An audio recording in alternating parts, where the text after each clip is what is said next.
Bengali study জোনের উদ্যোগে শুরু হয়ে গেল নেট সিলেবাসের অন্তর্গত গল্পগুলি পাঠ। সবাই মন দিয়ে শুনবে। লাইক, শেয়ার আর সাবস্ক্রাইব করতে ভুলো না। প্রভাত কুমার মুখোপাধ্যায়ের কুড়ানো মেয়ে গল্পের তৃতীয় পরিচ্ছেদ বুড়ো বর। ভাগীরথীর তীরে বৃক্ষরাজি বেষ্টিত নবগ্রাম। ভোর হইয়াছে, সকল পাখি এখনও প্রভাতী কলকূজন আরম্ভ করে নাই। একখানি ছেঁড়া বালাপোষ গায়ে দিয়া মাথায় পাগড়ি বাঁধিয়া বৃদ্ধ সীতানাথ ধীরে ধীরে স্বীয় ভবনাভিমুখে চলিতেছেন। পূর্বরাত্রের বৃষ্টির জল বৃক্ষ পল্লব হইতে টপ টপ করিয়া তাহার পাগড়ি ও বালাপোষ ভিজাইয়া দিতেছে। ক্রমে তিনি নিজ বাটির সদর দরজার সম্মুখে আসিয়া উপস্থিত হইলেন। দরজা বন্ধ। দুই পাশে দুইটি ইষ্টক নির্মিত দেউরি বা বসিবার স্থান। তাহা বহুকাল সংস্কারের অভাবে ক্ষত বিক্ষতাঙ্গ হইয়া পড়িয়াছে। দুই দিকে দুইটি কলিকা ফুলের গাছ এক গা করিয়া ফুলের গহনা পরিয়া দাঁড়াইয়া আছে। দ্বারে উপস্থিত হইয়া ক্ষীণ রুগ্ন কণ্ঠে সীতানাথ ডাকিলেন, নিতাই। একবার, দুইবার, তিনবার ডাকাডাকির পর বাড়ির ভিতর হইতে উত্তর পাওয়া গেল, যাই গো। নিতাই ছুটিয়া আসিয়া দরজা খুলিয়া দিল। প্রভুর পানে চাহিয়া সে অবাক। সপ্তাহের মধ্যে আকার প্রকার যেন একেবারে পরিবর্তিত হইয়া গিয়াছে। সে ছাতা নাই, লাঠি নাই, ব্যাগ নাই, এ বালাপোষ কোথা হইতে আসিল? ভাবিয়া নিতাই কিছুই ঠিক করিতে পারিল না। নিতাই তাঁতির ছেলে, ভৃত্য বালক, অ্যাপ্রেন্টিসি করিতেছিল। মাহিনা পায় না, প্রসাদ পায় মাত্র।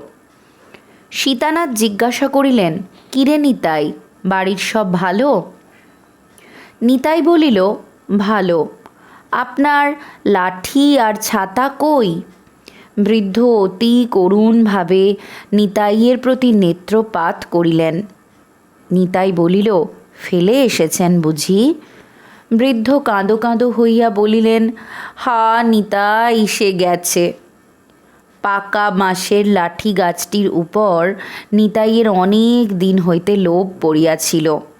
একদিন সুযোগ পাইলে লাঠিখানি সে চুরি করিয়া বাড়ি রাখিয়া আসিবে। অনেক দিন হইতেই ইহা তাহার মনে মনে ছিল। সেই জন্য সে কিঞ্চিত দুঃখ অনুভব করিল। মনে করিল, নিশ্চয়ই সেই মতিগঞ্জের বাড়ির কোনো ছোঁড়া চাকরের কাজ। সেই লইয়াছে, লোভ সামলাইতে পারে নাই। কিন্তু ছাতাটাও লইল। সে ছাতা এমন ছেঁড়া ছিল যে তাহা মনিব তাহাকে বকশিস করিলেও নিতাই লইত কিনা সন্দেহ। যদিও বা লইত, তবে তাহার বেতের শিকগুলি খুলিয়া লইয়া ধনুকের তীর করা চলিত মাত্র। সে ছাতা আর কোনো কাজে লাগিত না। সীতানাথ একেবারে নিজের ঘরে গিয়া বসিলেন। নিতাই চকমকি ঠুকিয়া শোলায় আগুন ধরাইল। তামাক সাজিয়া কর্তার হাতে দিল। কর্তা হুঁকাটি কলঙ্ক ধরা পিতলের বৈঠকের উপর রাখিয়া দিলেন। তাম্রকূটের প্রতি তাহার এতাদৃশ বিরাগ ইতিপূর্বে কখনো দেখা যায় নাই। চক্ষু নত করিয়া মাথাটি নাড়িয়া নাড়িয়া সুদীর্ঘ নিঃশ্বাসের সহিত বলিলেন, হা হা হা হা, সর্বনাশ হয়ে গেল। ব্যাপারখানা দেখিয়া নিতাই সেখান হইতে সরিয়া পড়িল। বড় বধূ ঠাকুরানী তখন উঠিয়া বারান্দা মার্জনা করিতেছিলেন। নিতাই তাহাকে কর্তার অবস্থা জানাইল। তিনি বলিলেন, বড়বাবুকে উঠোগে যা। বড়বাবু সীতানাথের জ্যৈষ্ঠ পুত্র, নাম শ্রীনিবাস। শ্রীনিবাস উঠিয়া চক্ষু মুছিতে মুছিতে পিতার ঘরে গিয়া উপস্থিত হইলেন। তাহাকে দেখিয়াই চমকিত হইয়া জিজ্ঞাসা করিলেন, এ কি, আপনার চেহারা এমন হয়ে গেছে কেন? কোনো বিপদ আপদ হয়নি তো? বৃদ্ধ লম্বিত মস্তক দুলাইয়া করুণ স্বরে বলিলেন, হা হা হা হা, সর্বনাশ হয়ে গেছে। কি হলো, দিলে না? দিয়েছিল রে, দিয়েছিল, সর্বনাশ হয়ে গেছে। পিতা যদি আরও কিছু বলেন এই আশায় শ্রীনিবাস তার মুখের পানে উৎসুক দৃষ্টিতে চাহিয়া রহিলেন। বৃদ্ধের মুখ হইতে হা হুতাশের অস্ফুট ধ্বনি ছাড়া আর কিছুই নির্গত হইল না। অবশেষে শ্রীনিবাস বলিলেন, তবে কি হলো, খোয়া গেল? বৃদ্ধ ঘাড় নাড়িয়া পূর্ববৎ উত্তর করিলেন, হা হা হা হা, সর্বনাশ হয়ে গেল। শ্রীনিবাস এইবার একটু বিরক্ত হইয়া বলিলেন, কি হলো, খুলেই বলুন না। বৃদ্ধ বলিলেন, সে গেছে রে, নোকসান হয়ে গেছে। কেমন করে গেল? চুরি গেছে? না। ডাকাতে নিয়েছে? না। তবে? অনেক কষ্টে এবার বৃদ্ধ বলিলেন, চাঁদ বাড়ির ভূধর চাটুর্যে নিয়েছে। পুত্র রাগিয়া বলিল, সে আবার কে? সে কি করে গহনার বাক্স নিলে? ছিনিয়ে নিলে? আপনি চুপচাপ চলে এলেন, পুলিশের সাহায্য নিলেন না? পুলিশে কি আমি যাইনি? পুলিশেও গিয়েছিলাম। থানার দারোগা ভূধর চাটুর্যের ভগ্নিপতি রে, ভগ্নিপতি। ভগ্নিপতিই হোক আর বাবাই হোক, এত্তেলা দিলে ডায়েরিতে তাকে লিখে নিতেই হবে, অনুসন্ধান করতেই হবে। লিখে নেবে কি? উল্টো সে আমার মিথ্যে নালিশের দায়ে জেলে দেবার ভয় দেখালে। কলিকাতায় যে মেষের বাসায় থাকিয়া শ্রীনিবাস লেখাপড়া করিতেন, সেই বাসায় অধ্যয়নকারী একটি ছাত্র ছিল। তাহার মুখে শ্রীনিবাস মাঝে মাঝে আইন সম্পর্কীয় অনেক তর্ক বিতর্ক শুনিতে পাইতেন। সেই অবধি শ্রীনিবাস নিজেকে একজন আইনজ্ঞ ব্যক্তি বলিয়া স্থির করিয়া রাখিয়াছেন।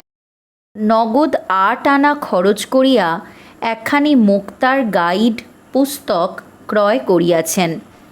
গ্রামের লোকের মোকদ্দমা উপস্থিত হইলে প্রায়ই শ্রীনিবাস কোনো না কোনো পক্ষের সহায়তা করিয়া পরামর্শ দান করেন। গম্ভীরভাবে পিতাকে বলিলেন, ব্যাপারটা কি হয়েছে সব আদ্যোপান্ত খুলে বলুন, দেখি আমি এর কিছু প্রতিকার করতে পারি কি না। তখন বৃদ্ধ বলিতে আরম্ভ করিলেন। তাহার সেই ১ ঘণ্টা কালব্যাপী সকরুণ বক্তৃতার ভিতর হইতে সমস্ত হাহুতাশ, অশ্রুপাত, অনাবশ্যক মন্তব্য বাদ দিয়া সারাংশটুক মাত্র লিপিবদ্ধ করিলাম। সন্ধ্যার পূর্বে নৌকা গুণ টানিয়া আসিতেছিল। হঠাৎ গুণ ছিঁড়িয়া গিয়া নৌকা বিপরীত দিকে মহাবেগে ছুটিয়া যায়। চন্দ্রবাটির ঘাটে একখানা মাল বোঝাই প্রকাণ্ড ভরে ঠেকিয়া নৌকা ভাঙিয়া গেল। গহনার বাক্স চাদর দিয়া সীতানাথের পিঠে বাঁধা ছিল। অচেতন অবস্থায় সীতানাথকে জল হইতে তুলিয়া ভূধর চট্টোপাধ্যায় তাহাকে গৃহে লইয়া যায়। শুশ্রূষা করিয়া তাহার প্রাণ বাঁচাইয়াছে, কিন্তু গহনার বাক্স দিল না। শ্রীনিবাস ভূকুঞ্চিত করিয়া জিজ্ঞাসা করিলেন, গহনার কথা সে নিজ মুখে স্বীকার করেছে? প্রথম স্বীকার করেনি। আমার যখন জ্ঞান হলো তখন জিজ্ঞাসা করলাম, আমার পিঠে যে একটা বাক্স বাঁধা ছিল সে কোথা? বললে, তা তো কই আমরা পাইনি। তখন আমি চিৎকার করে বললাম, আমার সর্বস্ব গেল রে, ব্রহ্ম হত্যে করলে রে, বলে আবার আমি অজ্ঞান হয়ে যাই। ফের যখন জ্ঞান হলো তখন দেখি কোথা থেকে একটা ডাক্তার নিয়ে এসেছে। ডাক্তারটি বললে, তোমার কোনো ভাবনা নেই, তোমার বাক্স আছে। আমার সমস্ত পরিচয় জিজ্ঞাসা করলে, নারী দেখে ওষুধ দিলে, বলে গেল তোমার কোনো ভয় নেই, ৩ দিনের মধ্যে তুমি সেরে উঠবে। শ্রীনিবাস উৎসাহের সহিত বলিলেন, তবে আদালতে নালিশ করে ডাক্তারকে সাক্ষী মানব। কান ধরে ভূধর চাটুর্যের কাছ থেকে গহনা আদায় করে নেব না? বৃদ্ধ বলিলেন, সে দফাও রফা রে, সে দফাও রফা। ডাক্তারের কাছে কি যাইনি? ডাক্তারের কাছেও গিয়েছিলাম। ডাক্তার বললে গহনার কথা সে কিছুই জানে না, কেবল আমায় সান্ত্বনা দেবার জন্যে মিছে করে বলেছিল। আদালতে নালিশ করলে আর কি হবে? ডাক্তার ওই কথা বলে বসবে। তবে কি করে জানলেন ভূধর চাটুর্যে নিয়েছেন? তারপরে ভূধর চাটুর্যে নিজেই বলেছে। স্বীকার করলে নিয়েছি, অথচ দিলে না? বাহ, বেশ লোক তো। তবে তার স্বীকার করবার উদ্দেশ্যটা কি? অস্বীকার করাই তো তার পক্ষে সুবিধা ছিল। উদ্দেশ্য আছে রে, উদ্দেশ্য আছে। বলে, তোমার ছোট ছেলের সঙ্গে আমার মেয়ের বিয়ে দাও, তাহলে ওই গহনাগুলি সব পাবে। আমি গরিব, আমার মেয়ের বিয়ে হয় না। তোমার গহনা তোমার ঘরেই যাবে, পুরস্কার স্বরূপ আমাকে কন্যা দায় থেকে উদ্ধার করবে। কথাটা শুনিয়া শ্রীনিবাস বলিলেন, তবেই তো দেখছি গোলযোগ। বলিয়া অভ্যাসবশত গুম্ফ প্রান্ত দংশন করিতে প্রবৃত্ত হইলেন। সীতানাথের কনিষ্ঠ পুত্রের নাম শ্রীমান অন্নদাচরণ। তিনি এলে ফেল করা নব্য যুবক। মেজাজটা নিতান্তই সাহেবী ধরনের। প্রাতে ও সন্ধ্যায় বিস্কুট সহযোগে নিয়মিত রূপে চা পান করিয়া থাকেন। গ্রামের বালকদিগের মধ্যে বিদ্বান বলিয়া তাহার যথেষ্ট খ্যাতি আছে।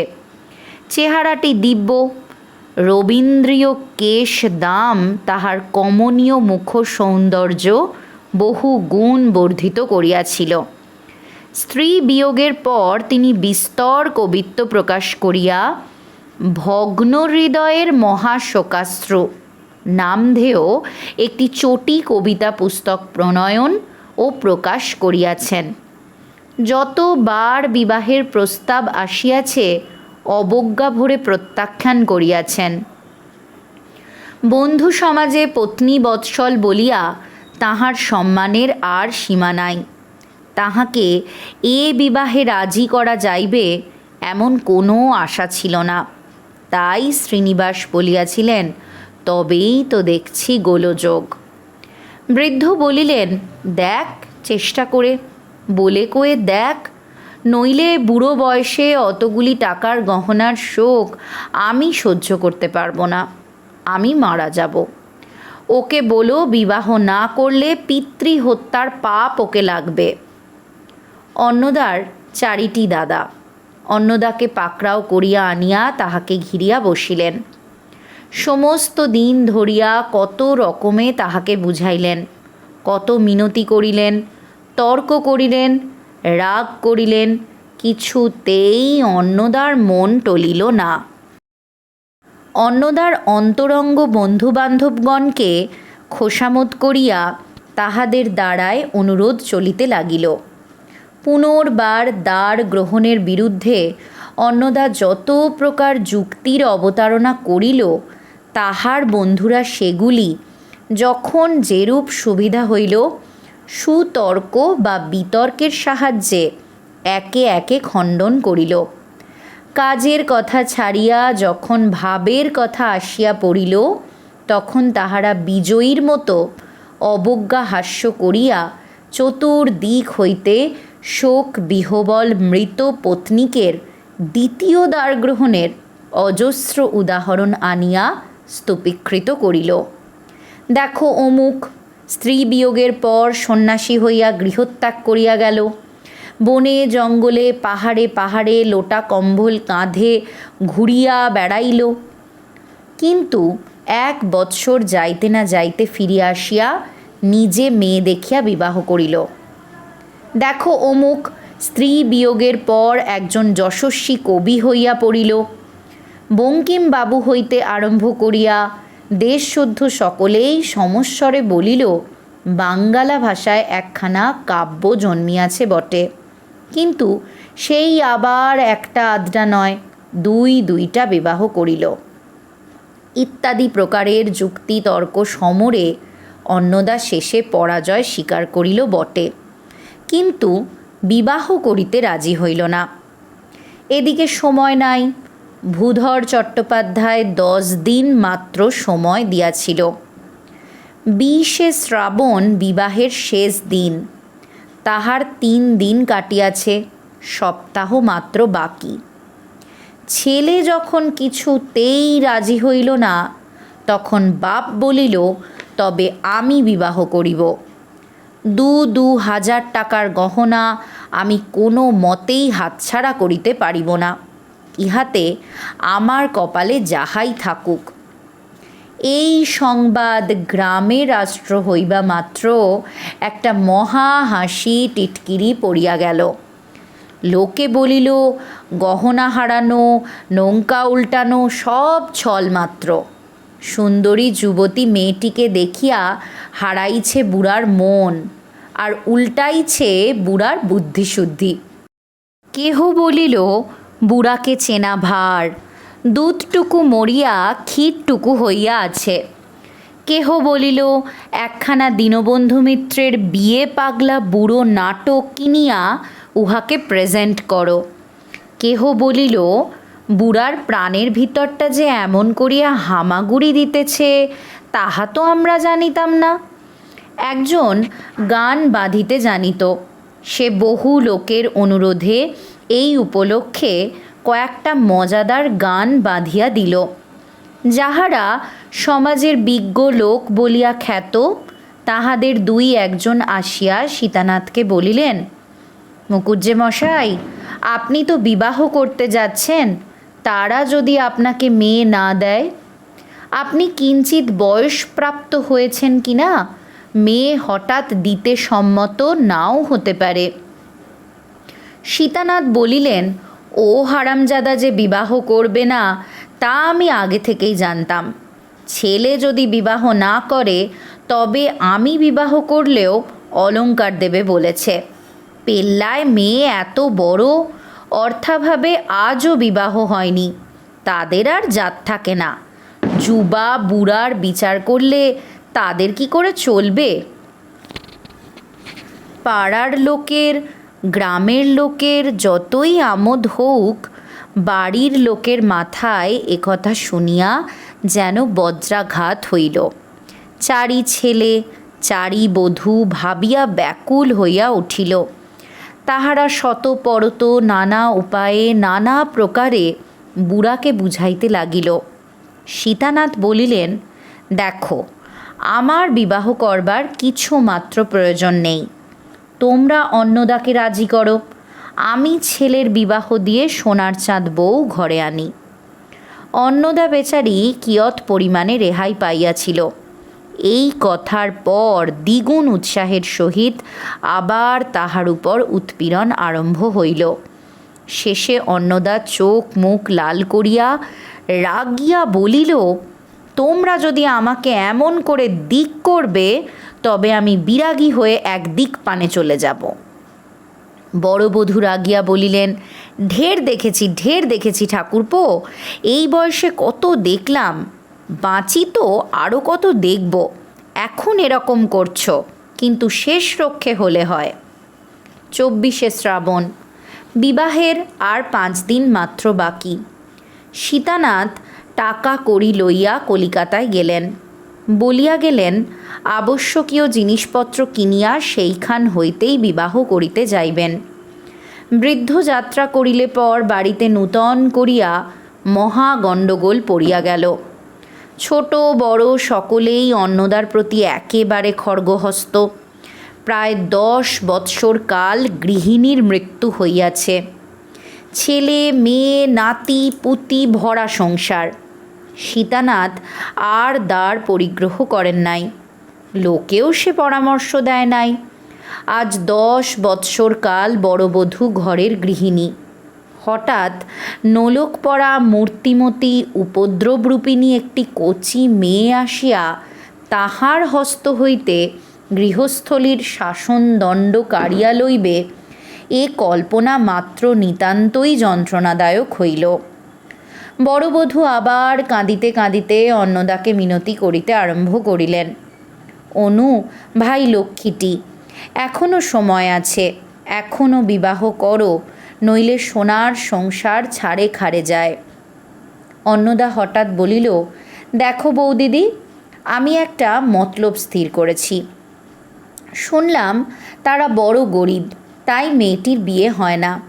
তোমরা কোনো রকমে 1000খানেক টাকা আমাকে সংগ্রহ করে দাও। আমি সেই টাকা ভূধর চাটুর্যেকে দিয়ে বলি, আপনি ব্রাহ্মণ, কন্যাদায়গ্রস্ত, কিঞ্চিৎ সাহায্য করলাম, মনোমতো সুপাত্র এনে মেয়ের বিবাহ দিন, আমার গহনাগুলি ফিরিয়ে দিন। তা তারা দিতে পারে। তারা যে অধার্মিক নয় তাদের ব্যবহারে তা জানা যাচ্ছে। অনায়াসেই তো গহনাগুলির কথা অস্বীকার করতে পারত। কথাটা সকলে মিলিয়া তোলা পাড়া করিয়া বলিল, হাঁ, এ পরামর্শ মন্দ নহে, চেষ্টা করিয়া দেখিতে ক্ষতি কি। প্রাণের দায়, পরিবারস্থ সকলের মধ্যে চাঁদা করিয়া, কিছু ঋণ করিয়া 1000 টাকা জমা হইল। সকালে সীতানাথ রেলপথে কলকাতা যাত্রা করিয়াছিলেন। সন্ধ্যার সময় অন্নদা নৌকা চন্দ্রবাটি অভিমুখে রওনা হইল। প্রভাত কুমার মুখোপাধ্যায়ের গল্প কুড়ানো মেয়ে, 4র্থ পরিচ্ছেদ। একখানি পত্র। চন্দ্রবাটি গ্রাম, তারিখ 27শে শ্রাবণ। পরম পূজনীয় শ্রীযুক্ত পিতা ঠাকুর মহাশয় শ্রীচরণ কমলেশু, সংখ্যাতীত প্রণামান্তে নিবেদন। আপনি কলকাতায় রওনা হইবার পর দিবস আমি কার্যগতিকে চন্দ্রবাটি গ্রামে উপস্থিত হই। প্রথমেই মহাশয়ের জীবনদাতা বন্ধু শ্রীযুক্ত ভূধরনাথ চট্টোপাধ্যায়ের সহিত সাক্ষাৎ করি। উক্ত মহাশয় পরম সজ্জন ব্যক্তি, যার পর নাই আদর অভ্যর্থনায় আমাকে আপ্যায়িত করিয়াছেন। এ পর্যন্ত আমি তাহার গৃহে অতিথি। আমার পরিচয় পাইয়া গ্রামের কয়েকটি ভদ্রলোক আমার সঙ্গে সাক্ষাৎ করিলেন এবং একজন বিজ্ঞ ব্যক্তি আমাকে নির্জনে লইয়া গিয়া বলিলেন, বাপু হে, শুনিতেছি নাকি তুমি এই ভূধর চট্টোপাধ্যায়ের কন্যাকে বিবাহ করিতে প্রস্তুত হইয়াছ। আমি সবিনয় প্রতিবাদ করিয়া বলিলাম যে আমি নহি, পরন্তু আমার পূজনীয় পিতৃদেব উক্তা বালিকাটির পানি পীড়ন করিতে অভিলাষী। কথাটা শুনিয়া বিজ্ঞ লোকটি থতমত খাইয়া গেলেন। মনে করিলেন বুঝি আমি তাহার সঙ্গে বিদ্রূপ করিতেছি। অবস্থা দেখিয়া আমি তাহাকে সব কথা বুঝাইয়া বলিলাম। শুনিয়া বিজ্ঞ ভদ্রলোকটি বলিলেন, সর্বনাশ, তোমার পিতা ঠাকুর যেন এমন কার্য না করেন। ও মেয়েটির জাতিকুলের ঠিকানা নাই, ওটি কুড়ানো মেয়ে। 13-14 বৎসর পূর্বে যেবার মহাবারুণী যোগে ত্রিবেণীতে লক্ষ লোকের সমাগম হইয়াছিল, সেই বৎসর সপরিবারে সেখানে গঙ্গা স্নান করিতে গিয়া চট্টোপাধ্যায় ওই মেয়েকে কুড়াইয়া পায়। ও মেয়ের বয়স তখন 2 বছর আন্দাজ। নিঃসন্তান বলিয়া চট্টোপাধ্যায় মেয়েটিকে কন্যার মতো প্রতিপালন করিয়াছে।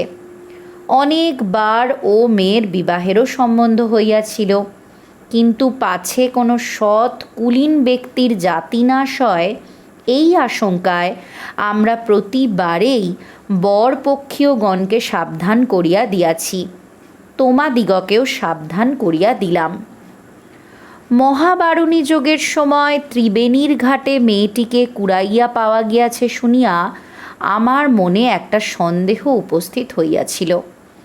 মেয়েটিকে একবার দেখিবার নিতান্ত ইচ্ছা হইল।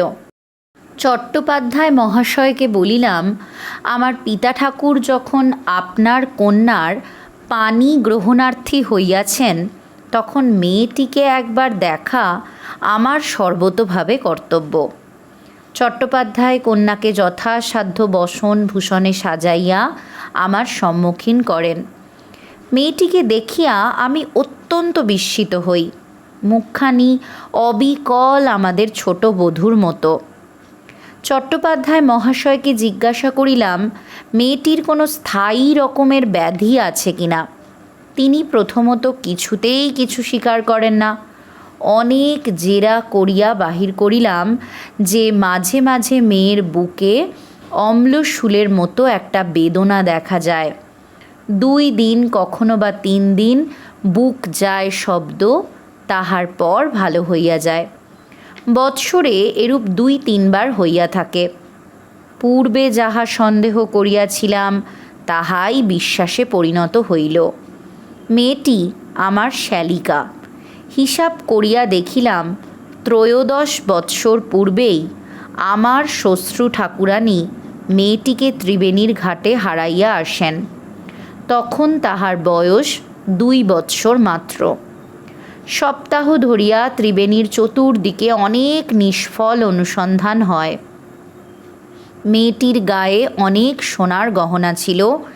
এই নিমিত্ত সকলে সিদ্ধান্ত করেন যে গহনার লোভে কেহ তাহাকে হত্যা করিয়া থাকিবে।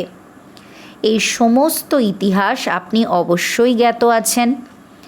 অম্লশূলের ব্যারামটা উহাও একটা প্রধান কথা। আমার শ্বশ্রু ঠাকুরানীর উহা আছে, আমার স্ত্রীর ছিল, আমার শ্যালকগণও অল্পাধিক পরিমাণে ওই পীড়াক্রান্ত। যাহা হোক, আমি এই তথ্য আবিষ্কার করিয়াই শ্বশুর মহাশয়কে তার যোগে সংবাদ প্রেরণ করি। অদ্য প্রভাতে তিনি আমার শাশুড়ি ঠাকুরানীকে সমভিব্যাহারে লইয়া এখানে উপস্থিত হইয়াছেন। মেয়েটি যে তাহারই সে বিষয়ে শ্বশ্রুদেবীর সংশয় মাত্র নাই। অতঃপর আপনি যদি কন্যাটিকে বিবাহ করেন তাহা হইলে কতকটা সম্পর্ক বিরুদ্ধ হয়। এই কারণেও বটে আর মহাশয়কে এই বয়সে একটা গলগ্রহ করিয়া দিয়া, বিশেষত কন্যাটি বয়স্থা, কষ্টে ফেলা উপযুক্ত সন্তানের কর্তব্য কর্ম হয় না ভাবিয়া আমি তাহাকে বিবাহ করিতে স্বীকৃত হইয়াছি। অতএব আপনি প্রয়োজনীয় দ্রব্যাদি লইয়া সত্বর আগমন করিবেন। বাড়িতে দাদা মহাশয়গণকে পত্র দ্বারা নিমন্ত্রণ করিলাম। নিবেদন মিতি শ্রী অন্নদাচরণ দেব শর্মা। পুনশ্চ যদি সময় থাকে তবে আসিবার পূর্বে একবার হরিদাস চট্টোপাধ্যায়ের পুস্তকের দোকানে উপস্থিত হইয়া মুদ্রচিত ভগ্ন হৃদয়ের মহাশোকাশ্রু নামক কাব্যখানির সমস্ত অবিকৃত খণ্ডগুলি সঙ্গে আনয়ন করিবেন। চট্টোপাধ্যায়ের নামে একখানি পত্র লিখিয়া এই সঙ্গে দিলাম। আপনার প্রতি তাহার অবিশ্বাসের কোনো কারণ থাকিবে না। তাহাকে জিজ্ঞাসা করিয়া আসিবেন, আমি যদি আত্মজীবন চরিত নামক একখানি গ্রন্থ প্রণয়ন করি তবে তিনি সে পুস্তক নিজ ব্যয়ে প্রকাশ করিতে প্রস্তুত আছেন কি না। এই অলিখিত পুস্তকখানি অতীব মনোরম ও কৌতুকাবহ হইবার সম্ভাবনা। ইতি শ্রী অন্নদা। পুনশ্চ 2, ভূধর চট্টোপাধ্যায় যে আমার প্রথমা পত্নীর অলঙ্কারের কথা বলিয়াছিলেন, এখন বলিতেছেন তাহার সর্বৈব মিথ্যা। পাছে মহাশয় সেগুলির অপ্রাপ্তিতে নিরাশা দুঃখ অনুভব করেন, তাই এখন অবধি বলিয়া রাখিলাম। আমাকে বিবাহ করিতে কৃতসংকল্প দেখিয়া তিনি একথা প্রকাশ করিয়াছেন। এই মিথ্যাচারণের জন্য আমি তাহার কৈফিয়ত চাহিয়াছিলাম। তিনি বলিলেন, মুকুজ্জে মহাশয় সম্বিত পাইয়া যখন আমাকে জিজ্ঞাসা করিয়াছিলেন বাক্স কোথায়, আমি বিস্মিত হইয়াছিলাম ও সত্য বলিয়াছিলাম কোনো বাক্স পাই নাই। তাহার পর ডাক্তার আসে এবং পরামর্শ দেয়, ও কথা বলিও না, পীড়া বাড়িবে, বলিও বাক্স আছে, উহাকে ভালো হইতে দাও। আমিও মনে করিলাম এ সুযোগে মেয়েটিকে পার করিবার চেষ্টা করি। বাপু হে, আমার মেয়ের কিনারা হইতেছিল না, তাই 2টা মিথ্যা কথা বলিয়াছিলাম। তা সে মিথ্যা কতক্ষণ টিকিত? বিবাহ হইলেই সমস্ত প্রকাশ হইত। তখন তো আর তোমরা মেয়ে ফিরাইয়া দিতে পারিতে না। চট্টোপাধ্যায় মহাশয় যতই বিনয়ী ও অতিথি বৎসল হউন, নীতিক জ্ঞান তাহার অতি শোচনীয়। এরূপ শিথিল নীতিক মনুষ্য যে আমার শ্বশুর হইলেন না, ইহাতে আমি নিজেকে নিজে অভিনন্দিত করিতেছি। ইতি শ্রী অ।